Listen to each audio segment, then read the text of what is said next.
Good evening. I'm Ellie Meyerfeld, CEO for the Holocaust Memorial Center, and I'd like to welcome everyone to tonight's discussion.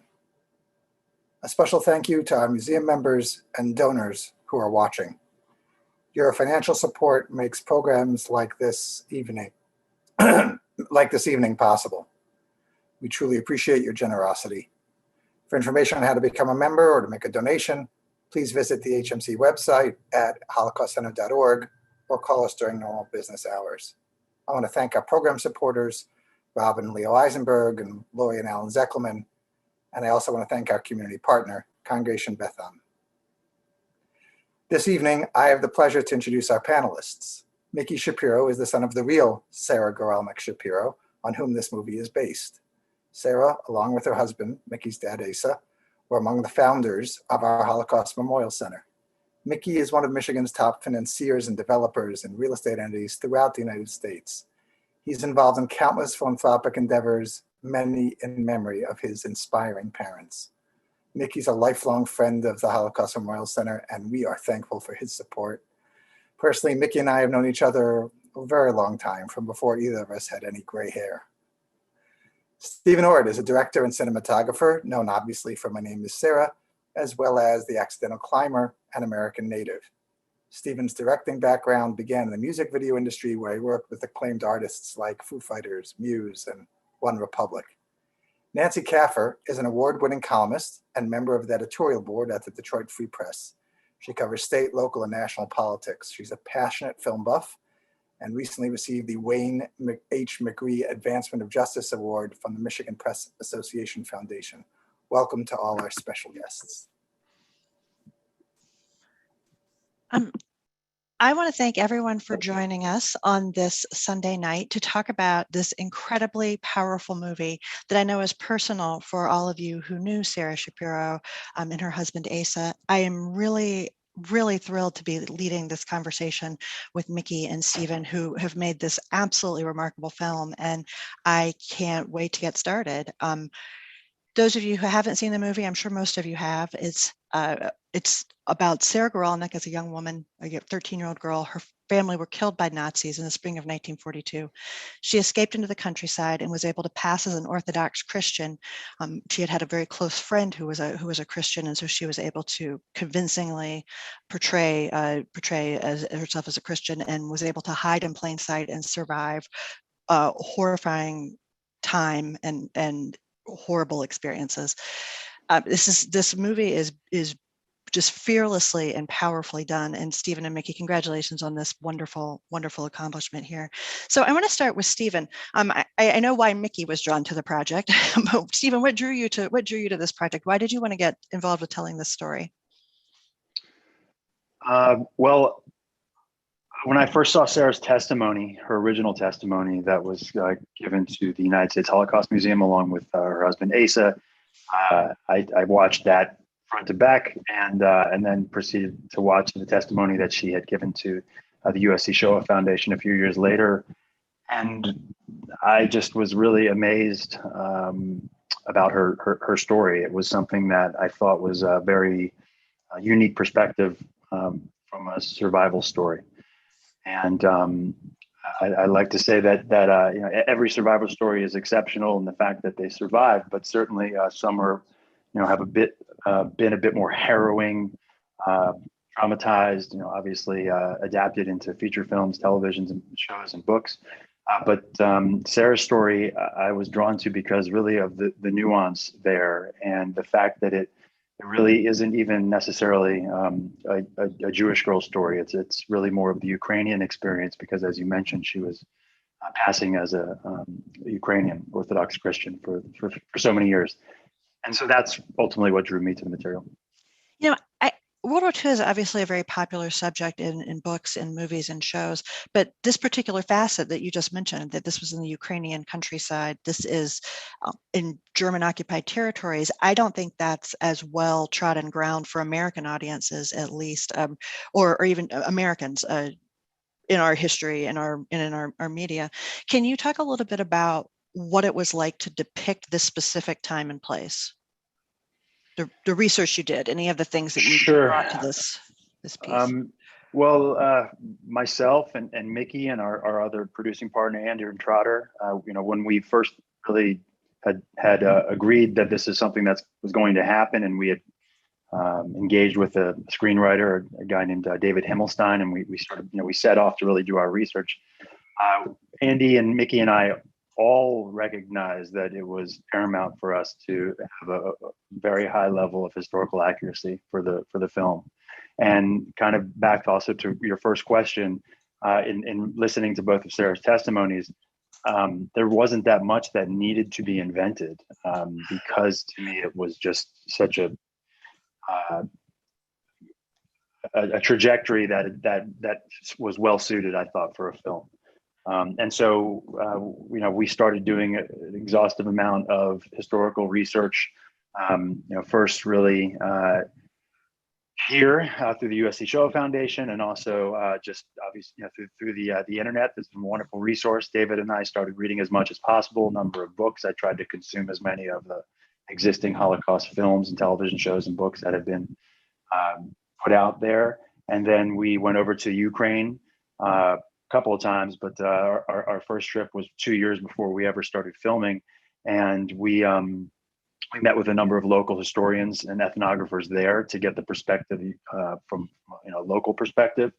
We went to the villages where Sara was from and where she hid, and tracked down any surviving people from that generation, tried to get firsthand accounts of what it was like. And then ultimately we shot the film in Poland, in Warsaw, and Warsaw is just and Poland is a very rich film history and rich film community.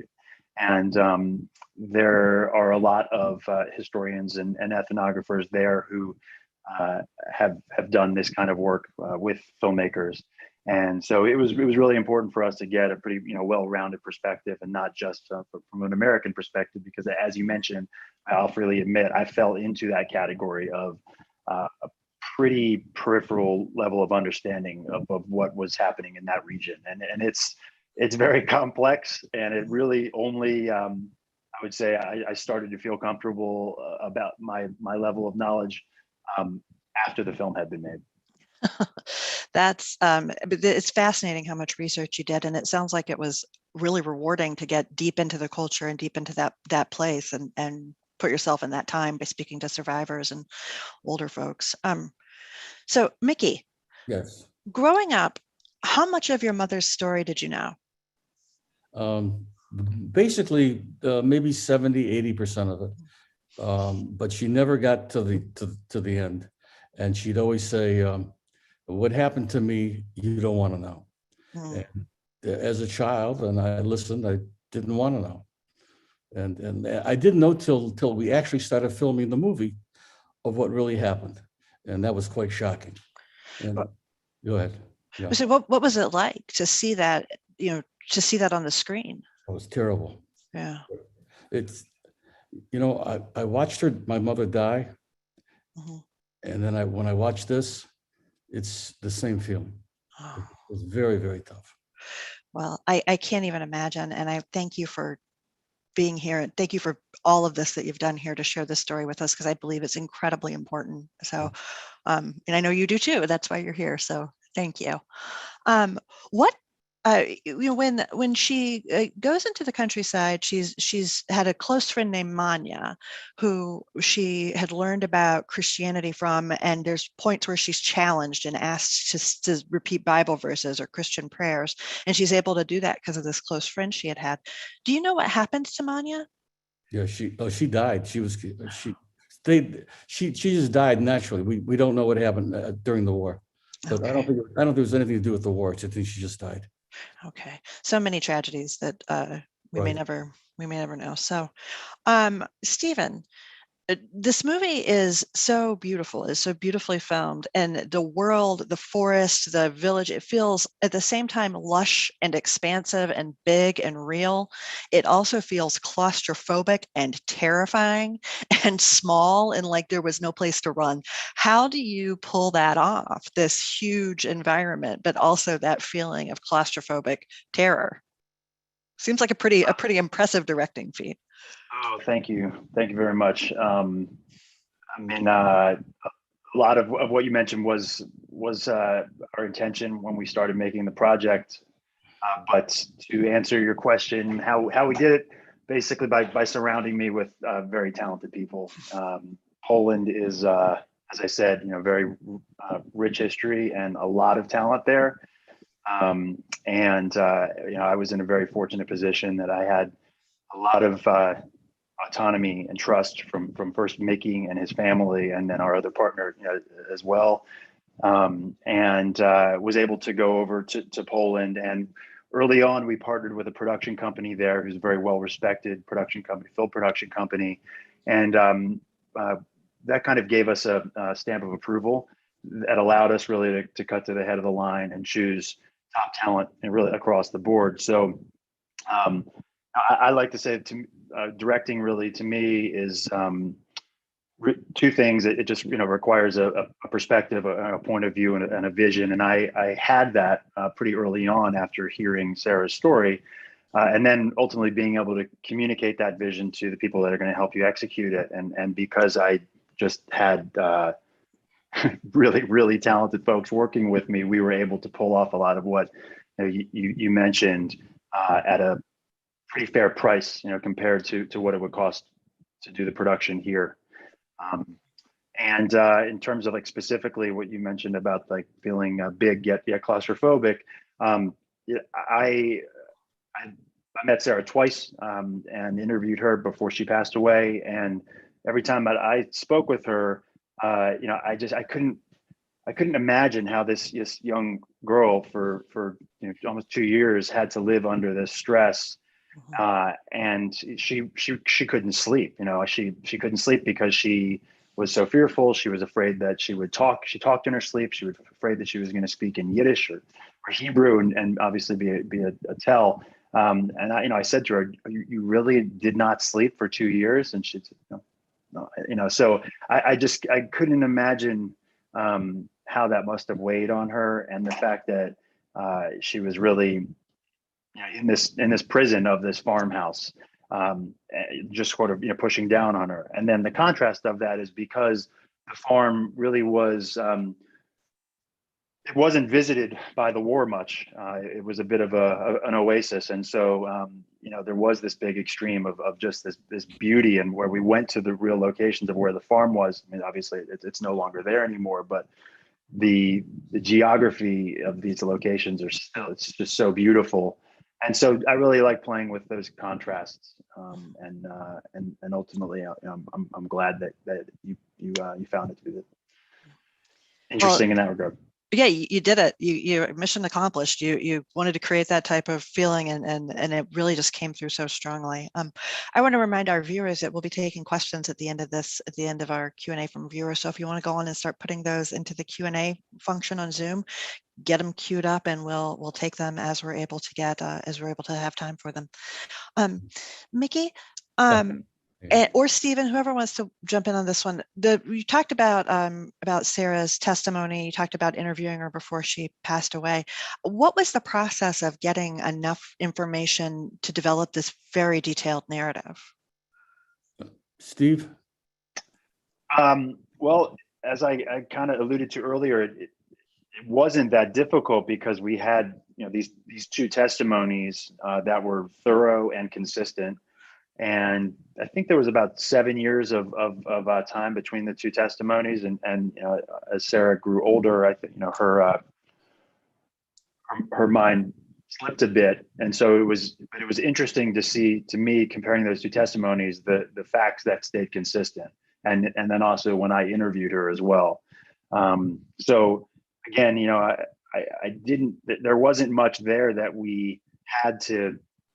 I felt as though when I was watching both of these interviews, that it was almost as though there was like a studio executive, standing over her shoulder saying, like, insert a plot point there, insert a plot point there. It just seemed to flow so well that we, really the only liberties that we took were expanding upon or intuiting some characters that Sara herself didn't really go into detail about. For example, the priest, she never mentioned that she had much of a personal relationship with him, or even mentioned anything in confession, but we knew that she had to go about these rituals in order to pass as Christian, and that we knew that the family went to church every Sunday, and so we intuited that therefore she would have to have exposure to this priest and would have to do confession, which would be a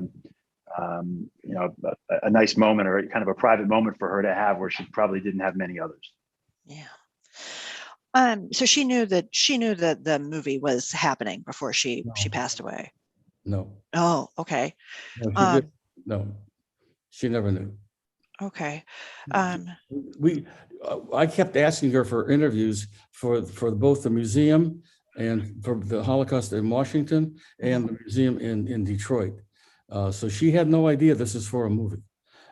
To be honest with you, I don't think she would have been too happy about doing the movie in the beginning, until maybe she saw it. But she was a very private person. She didn't want to talk about it, and it was a very touchy subject. So she did not know, and we did not tell her. Oh, thank you for sharing that. So this is obviously a time of horrific brutality, and there's two different ways to portray that. You chose to portray it in a way that, Stephen, that to me was almost more horrific than seeing just torture and brutality, in that, like you talked about the farm being an oasis, but then that oasis is punctuated with horrible violence. There's a time when Pavlo, Nadia, Sarah, and the children are going into town. They see three bodies of three villagers who have sheltered Jews hanging from a tree, which is so horrific in so many ways. The Nazis had made natural human empathy and kindness and the urge to help other humans fatal, deadly, so high risk for people, and just the way that they're almost going into town, and then there's this horrible evidence of what the stakes are. Can you talk about your choice and how you chose to present those horrific scenes in that I don't want to say understated, because it was horrific, but in that way to where it's jarring, because you get into that, in a good way, jarring in a good way, and you get into the rhythm of life on the farm and the various horrors and tensions and mysteries there, but then there's this horrible brutality that underscores all of this time period. Talk about the decisions you made in presenting these horrific events. Sure. Well, when we made the film, I think Schindler's List had been made 25 years prior. So, you had a quarter century of some incredible Holocaust stories and perspectives, and most of them, as appropriately, were brutal and showed a lot of the brutality and educated a lot of people, I think, in those 25 years. And so we went with the assumption that there was, this foundation of content that most people were familiar with. Now, granted, there's a whole section of the world population that knows nothing about it, or is completely ignorant to it. But we weren't necessarily making the film for that audience, and so we assumed that there was a pretty good level of understanding of what happened there. And then again, staying true to Sarah's story, we didn't need to over dramatize or melodramatize the war, and we didn't want to deviate from what her truth was. And so she didn't have much contact with the war and with the brutality. But I felt that it was very important that when she did, and when the film does, that it needs to hit very hard, because obviously, the content called for it.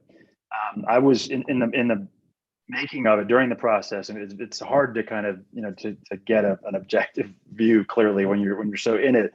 But I was worried that we weren't brutal enough, and was kind of concerned that it was a little bit Holocaust light, to use a bad term. But after seeing it and seeing the scenes that are horrific, And I think they're parsed out, quite well. And the pacing is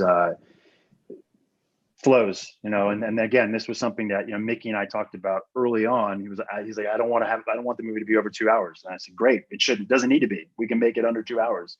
And I think, too many movies these days are 15, 20 minutes too long. And it really, they suffer for it. And so we tried to keep it moving, yet it's sparse where in moments. So. No, I found that, like I said, I found this sort of just the way that the brutality was interspersed with the farm life to be really, really impactful. So, I think there's different ways of telling these stories, and I think you guys came up with a very powerful way. One of the other scenes that I found so memorable and so chilling was when Pavlov's brother Ivan jovially notes that he has just robbed, raped, and murdered a young Jewish girl who Sara had met earlier. The way he presents this information, so clearly not concerned that there will be any repercussions, even that there will be judgment from his family for having done this. Can you talk about it? It really shows how much danger she's in, that her life is considered so disposable by the people, even the place where she's found safe haven. Can you talk a little bit about that scene and how that story was presented? Yes.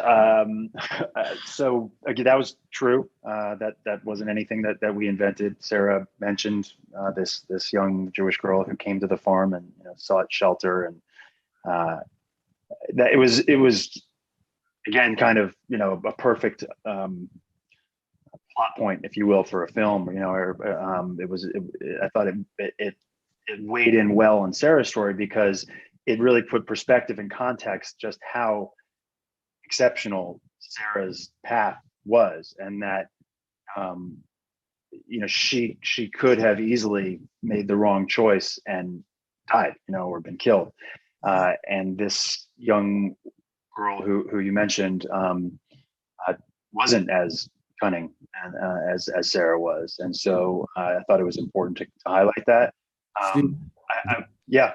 And that girl was so important to my mother that she always talked about it.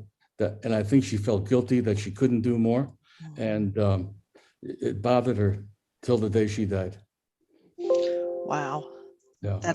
That's thank you, Mickey. That's I don't even have the words to describe what that is. Thank you. It was kind of, I guess, that was our closest moment to sort of Sophie's choice, and clearly everybody had to make choices, and Sara had to choose herself, and preserve her own identity and her own life in order to survive, and by helping this girl, I'm sure, the way that she wanted to, she wouldn't have been able to survive. And she had this relatively, I'd have to imagine, relatively unique circumstance of having had this Christian friend who enabled her to be able to pass, which I would imagine that would be relatively unusual, and the average person, the average Jewish person in that time might not have been able to have that knowledge that enabled her survival. But she went to school, and it was a Catholic school. Oh, so okay. She learned in school. Okay, thank you. Yes, it was not just her friend. She went at that time. They went to the public schools were terrible, so you went to religious schools, and that's where she really learned most of this. Oh, okay. Thank you. you. Had a friend. Her friend was Manya, but she actually learned this in school. Okay, thank you. That's extremely interesting. One of the other, since we're kind of in the dark parts of the film now, there was another very one of the other very brutal moments in the film is when the Nazis are taking revenge on the villagers because Hitler has decreed that any German soldiers injured or killed in the territory, that 10 villagers will be executed for every German life, and the villagers are rounded up and dragged up to be executed. I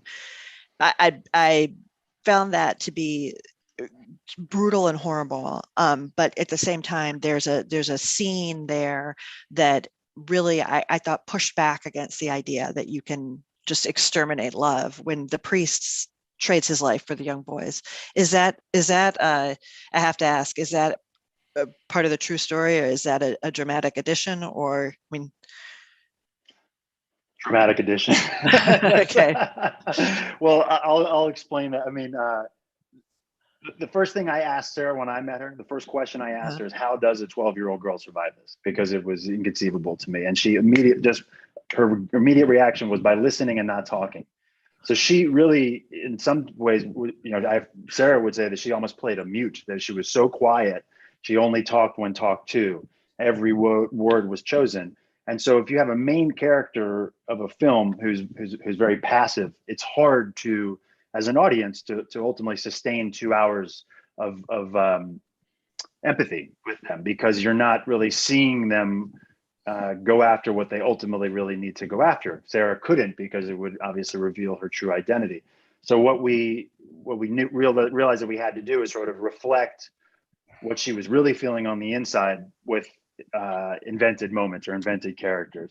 And that was sort of what I had mentioned earlier with the priest. We used him, we leaned on him a lot to be able to reflect what she was feeling on the inside.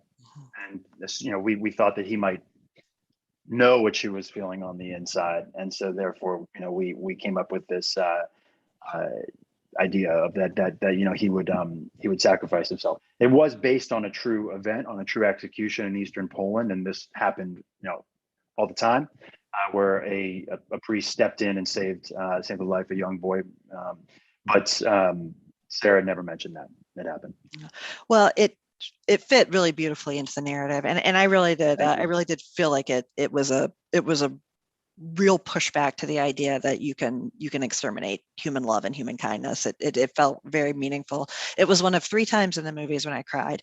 I cried at that part. I cried when she leaves the farm and is running down the road shouting, I'm a Jew, after the resistance. And the third time I cried, Mickey, was at the end, when there's a picture of Sarah surrounded by your family. And that also to me felt like a pushback against hate. Like, look, here's this beautiful family. They survived and they thrived. So thank you for sharing that photo at the end of the movie, because I thought it was the perfect footnote to know that she had been surrounded by love in her life. So I actually want to turn to that a little bit. How did, we're told at the end of the movie that Sarah met your father when she returned to Kretz. Can you tell us how they met? Well, they met after the war, and of course, anybody that met after the war that survived, they were both in the same town. So, but my father was older. Now, my father was really dating her cousin, but she got killed in the war. He was actually supposed to marry her cousin. When the cousin died, the war was over. They came back to Koritz, their hometown, and he decided he wanted to get married. She didn't. She was 16 years old. So, but he pursued, and then she finally did, and she had me at 17, and then we came over here when she was 19. Oh, wow. I want to talk a little bit more about her life after the movie ends, but I want to go back to the movie first, and kind of finish that part before we move on to the postscript. I kind of advanced this a little bit by talking about how beautiful your family picture was, but I'm sure it was a lot of viewers were just really happy to see that happiness that just shone out of that picture.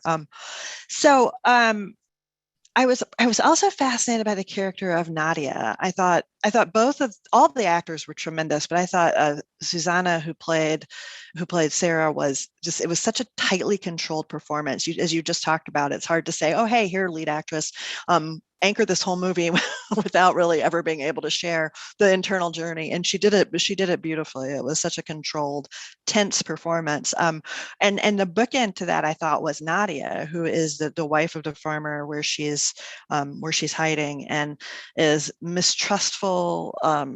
At first, they develop bond is probably even the wrong word, but a balance. And Nadia is unhappily married, seemingly to Pavlo. She's made clear that she didn't choose him. She's having an affair with his handsome nephew. Do you know anything about what happened to her? I'd love to hear just a little bit more about that dynamic, and presenting it on screen, and anything you know about what happened to Nadia. She had two children, I think, afterwards, and they ended up in New York. But we lost track of the original people. But she had two other children, and they were in New York, and that's all we really know. Okay. But we don't know what happened to her. Of course, she's dead. Wow. Got a long time ago. Yeah. But it was a strange relationship. Yeah, I suppose it seemed wrong to say they formed a bond because it wasn't that exactly. It was a functional. It was a function. It was very much functional. Yeah. Stephen, can you talk about presenting that dynamic between the two women on screen? Yes. Well, so that's all true. Sarah, shortly after arriving at the farm, learned that Nadia was sleeping with Pavlo's younger nephew. And then Sarah also learned that Pavlo had slept with the previous nanny, which is why there was a job availability and Nadia had kicked her out. So that's when I was like, we got to make this movie because that's not a Holocaust story. That's something else. And this triangle, I wouldn't call it a love triangle, but a triangle between the three of them was really what the three actors, Susanna, who plays Sarah, Michalina, who plays Nadia, and Eric, who played Pavlo, that we really focused on early on, in rehearsals. Again, I just found that to be incredibly cunning that a 12-year-old girl could enter into these adult relationships, dynamics, and ultimately navigate them in order to survive. So what you mentioned, I agree with you. It's hard to kind of call it a bond, but Sarah clearly had information on each of them, and not that I think she was ever going to use it, because clearly they would have, I think it would have come back to hurt her. But I think that it had to, force them closer together. Mm-hmm. And I asked Sarah about that, and they were never. I mean, she never referred to them as friends or friendly or nice or that they treated her well, because they didn't. But I thought that there was enough gray area there that really, one person might say, well, of course they knew that she was Jewish. Another person would say, like, no way, come on. If they knew, they would have kicked her out immediately. So I was very aware of those three, of the relationship between the three of them. And to me, that was really kind of the fulcrum of the film. Yeah, I thought you did. I thought you portrayed that ambiguity. There were times when I thought, oh, of course they know, and times when I thought, no way, they'd give her up in a heartbeat if they knew. So that totally came across, that ambiguity in their feelings, which really, I guess, are unknowable to all of them. I'm going to jump in on that. Unless Mickey knows. Mickey may know. I think they knew. I mean, I'll tell you why. When we went back years ago to research the film and to see where my mother was, we walked to the village that the farm was in, and we stopped and saw an older lady, and we asked about this farmhouse and the people, and she said, "Oh, where the Jewish lady was." So people knew. I think that they knew, and I think she was for free labor. Okay, she didn't just room and board. They needed her, and she was good, and they needed, so they kept her. That was for their own well-being, not for her, but because they needed her. So, and I think they did know she was Jewish, but I think they just overlooked it. And they tested her. That was, she said from the day one, they served her pork from the first day. So yeah, they could have, after tested her and felt as though that she wasn't, a liability, that they could then potentially look the other way. Right. They're testing her not necessarily to see if they could satisfy themselves that she wasn't Jewish, but to see if she was going to betray herself and put them in danger. That family, and when she first encounters them, they're a pretty prosperous, if somewhat dysfunctional farm family. They have a horse, they have chickens, they have a cow, they have thriving crops. By the end of the movie, their assets have been stolen by members of the resistance, by the Nazis. Their house has been bombed by Russian planes. Pavel is injured. They're having to plow the fields. He's trying to drag the plow himself. it was such a stunning arc in the reversal of their fortunes. Can you talk about what life was like for people under occupation, what it was like when you visited this village, the stories that they shared about those times, and what that region is, maybe what that region is like now, what their recovery, if was like, if there's that. It's still pretty impoverished. It's still very impoverished. It's still, doesn't, if you take away the power lines that are there, or this, radar dishes that are on the homes, it could be, 75 years ago. It could look just like it. The Ukrainian experience, though, is a pretty tragic one. Being caught between these two powers, Germany and USSR, Russia, Soviet Union, and so like there's a saying within Ukraine that it's like a different flag but the same torture, and so depending upon what year it was, the flag may have changed from Polish to German to Russian occupation, and that contributed a lot to the anti-Semitism from the Ukrainian farmers towards Jews, because that area of Ukraine was a melting pot, and Oritt was a thriving Jewish population. It was 2/3 Jewish before the war.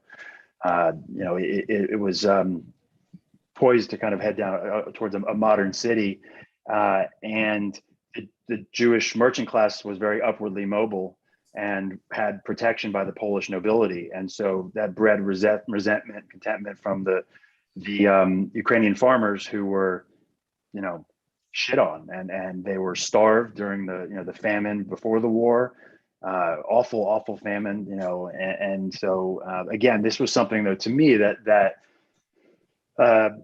distinguished the film, or distinguished Sara's story, because again, it's not as much, and the fact that the film focuses on that it focuses on that Ukrainians suffered greatly, not only Jews suffered, but that was something that that we were definitely drawn to and conscious about when making it.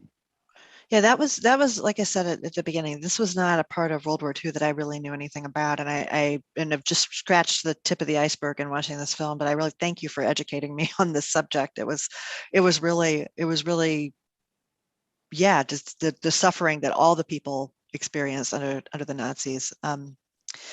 So looking forward a little bit, Mickey, can you tell us a little bit about your mother's life after the end of the movie? Because I know our viewers are going to be very interested in how she got to America and why she settled in Detroit.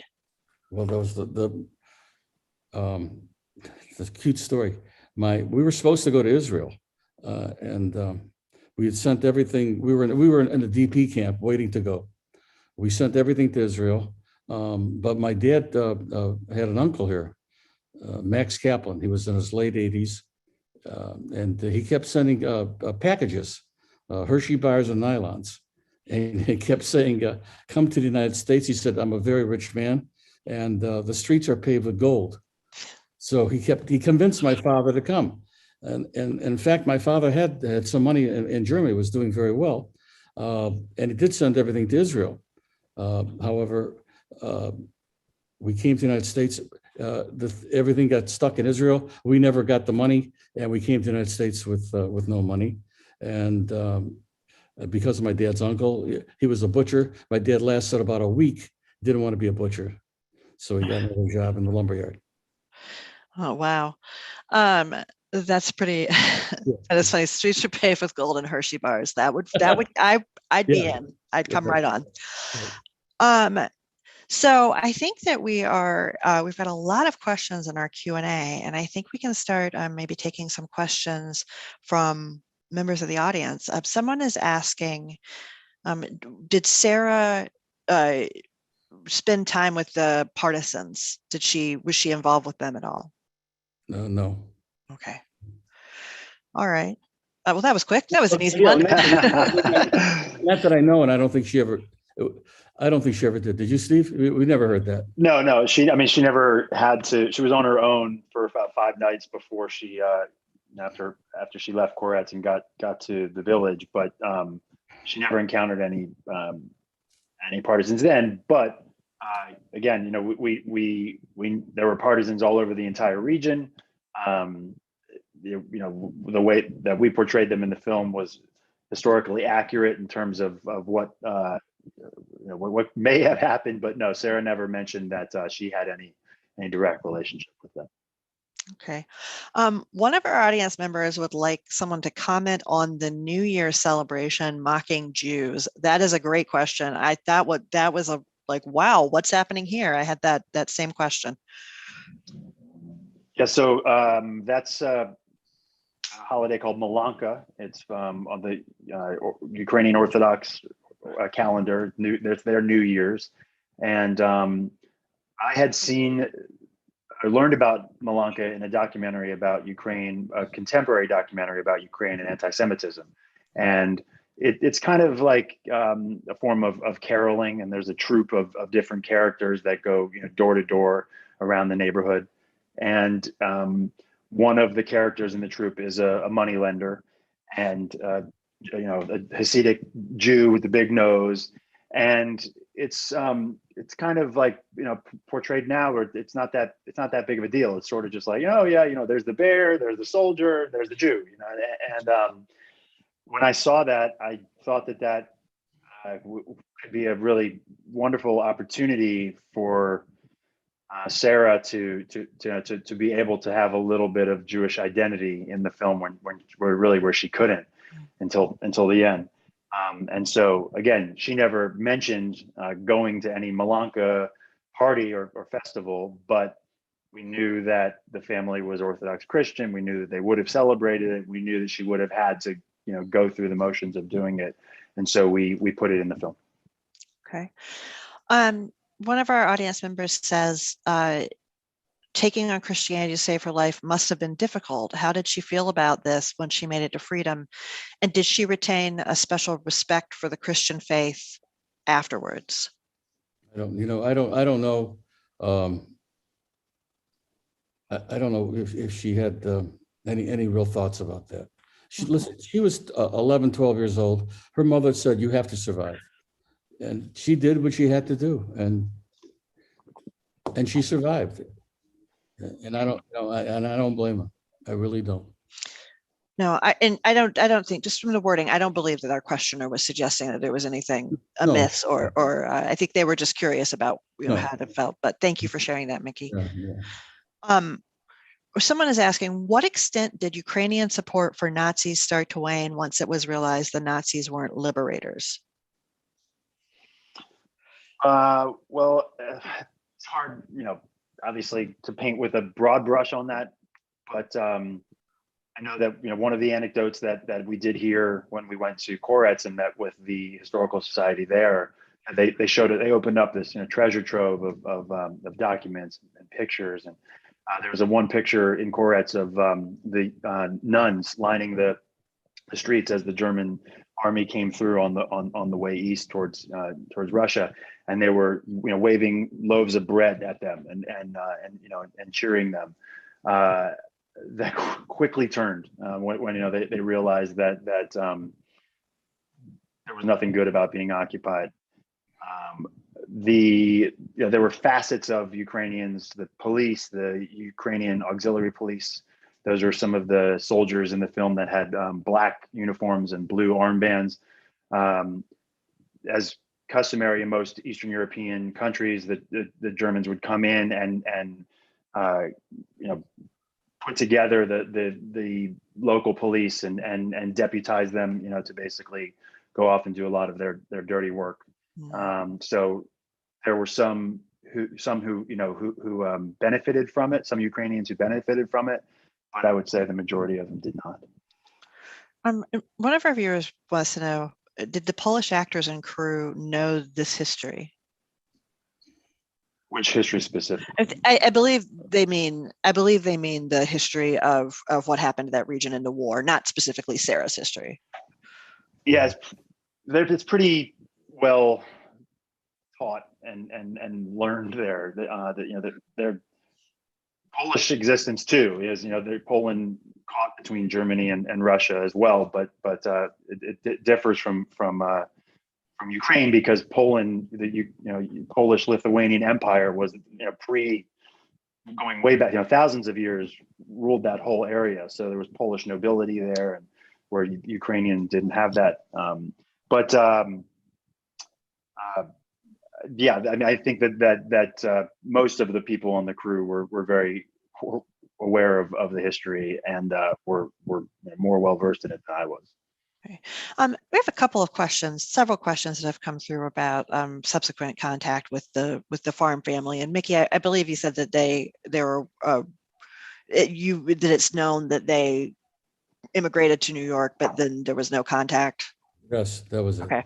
I just wanted to, I know we mentioned that earlier, but we've had several questions come in. I just wanted to reiterate that for folks who are curious about that. One of our viewers is asking if Sara ever returned to Poland or the Ukraine. No, she never did. The last 10 years of her life, I tried to get her to go. And a couple times she said yes. And when it came down to it, she said no. And she just said, well, she couldn't do it. And I understand. But we tried. That makes sense. I don't know that I would want to go back to those places either. But also I can see, it depends on the person. Some might. I mean, I think it's some of her friends did. Yeah. Some of the other survivors from courts would go back and make pilgrimages every year. Oh, wow. Yeah. So Wow. some could do it and some couldn't. Yeah. I think the ones that I noticed were older. She was so young. The older survivors had more tolerance for it, and they could do it. The young ones couldn't. One of our viewers is asking if this will be distributed through streaming services, and I'm going to add on, what can anyone who would love to see this accessible to streaming services do to help get it there? Well, it will be on streaming services, but first it's going to be in the theater, and that was something that we were committed to pre-pandemic, and it's something that we're still committed to. The film will first be released theatrically in North America. It will have a window of theatrical release. It will start in a handful, probably a half dozen cities, large cities in North America, and then we'll sort of platform up to hopefully 35 to 40 cities in the United States and Canada. And then after, I would say, at least a 3-month window, then it will be on streaming services. Nothing that we have definitively are able to talk about now, but the easiest way to kind of stay abreast as to everything is just through the website, mynameissara.com. Yeah. The Facebook page or Instagram pages were easy to find. And right now we're targeting a late fall, early winter theatrical release. Well, even better than a streaming theatrical release. We'll definitely look out for it in theaters here. And as Stephen said, and in case, and it was Sarah Salzman has placed this in the chat, mynameissara.com. Everyone make a note of that, bookmark that. The official movie premiere in Detroit this fall says Sarah Salzman. And I'm sure the Holocaust Center will help keep people informed on that as well. You can actually enter your information on the website, and we'll send you updates. Send an email as to when the release date is solidified. Great. Someone wants to know if you've won any prizes. I think they think you should be winning a lot of prizes. We have. Go ahead, Mickey. No, we've won many. Steve's won for directors. Our stars won for being a star. We've won many. We were winning and doing very, very well. The pandemic hit, everything was pulled. But it's coming back now. We just got invited to Hong Kong for a festival. We were in India. We've been in Poland, and we're going to go to Russia, all over, and we're in Brazil. So it's all over the world. And in the film, every place it plays, we get great reviews. Well, it's a great film, so of course you do. Someone is asking for both of you, after having interviewed or known Sara herself, how do you feel the actress you cast for the role, Susanna, portrayed Sara at a young age? How do you? I think she did. I think she was fantastic. Yeah, but I'm going to tell you that I have to credit Steve for that. There was 2 girls. There was over 600 girls that we interviewed, Wow. and there was down to 2 girls, and the one that had. By the way, our actress never acted. Yeah. It was the first role she's ever done. There was the other girl I wanted actually was a little more emotional. And we went around and around, and Steve convinced me to go with her, and she's done a phenomenal job. But that's basically Steve's call. Yeah, I had someone else is asking, are these actors and actresses famous in Poland? And I knew that Susanna had not acted before because I was fascinated by all of them and looked them up on IMDb, and I saw that the actress who played Nadia, Michalana, I'm going to butcher this name, Michalana Olszanska. Yeah. Olszanska. She's like a huge deal. Oh yeah, Yeah, both of those actors are Eric Lubos, who plays Pavlo, the farmer, as well, are both very notable and acclaimed actors in Poland. I mean, the entire cast, even small little parts, we stacked with very, very well-known character actors in Poland. Well, I was sad that. Go ahead. No, just to say that, yeah, as Mickey mentioned, Susanna had never acted in anything before, and she just did such an incredible job. Well, I had kind of made a note to look out for anything else she acts in, and had been kind of hoping that I could find some of Michalina, and I'm still not going to even try to say her last name. Hoping that there was some stuff that was dubbed that I could find, because she was just dynamite. She just really and she had the more emotional performance compared to Susanna's just total focused and controlled performance. And I thought that the performances balanced each other so beautifully. I think we have time for maybe one more question from the audience. And so I am, and while I'm looking through there, is there anything that we haven't asked that either one of you would like to tell us about the process of making the film, about Sara, about just anything? The movie it took us almost 4 years to make a 2-hour movie. That's a long time. So there was a lot of research, a lot of work. So people don't see that, but it's not as easy, and it's a very difficult task. It took 9 months of editing. Wow. So but it came out well, I think. I think so too. So. I think I'm just going to sum up here by saying that there's a lot of folks in the chat. We have far more questions than we were ever going to have time to get to. I want to thank everybody who put a question into the chat. But I want to say that just so many of these questions have come in with folks saying how much they loved the film, how impactful it was, how it really just was such a powerful experience. I just wanted to share that with you, how many of these questions are prefaced with compliments for this fine work. And I think we are out of time here tonight. I want to thank all of you who spent your summer Sunday evening here with us. I want to thank Mickey and Stephen for being here in this Q&A, talking about this film. And thank you for making this film, because I feel like it's one of the best films I've seen in quite some time. I really enjoyed it. And thank you for making it. You taught me a lot and gave me a very powerful experience. So, I'm going to take presenter's privilege. I'm going to ask one more question. How did your mom get back to Koritz?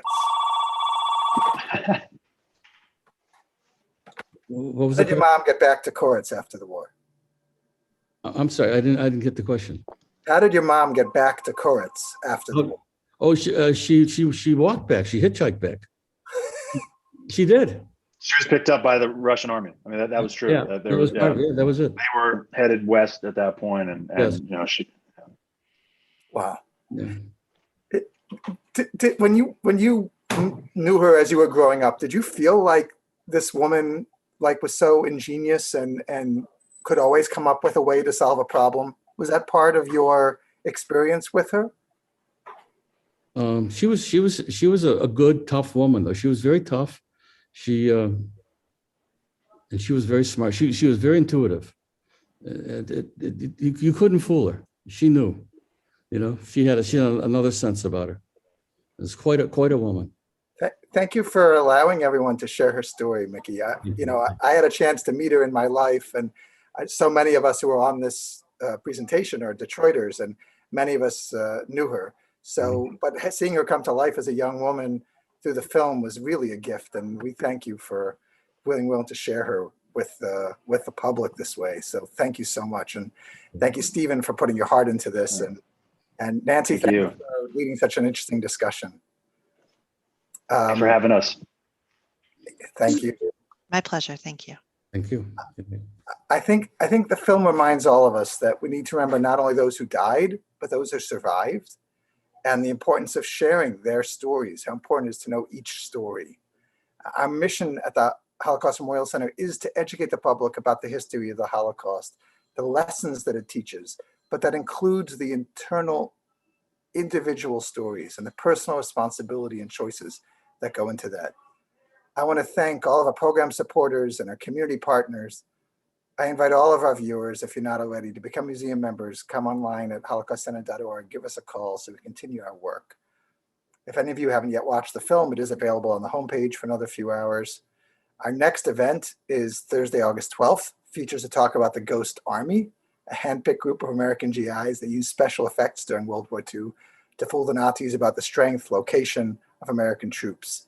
Please join award-winning filmmaker, New York Times bestselling author Rick Beyer for that engaging presentation. To register for the program, also available on our home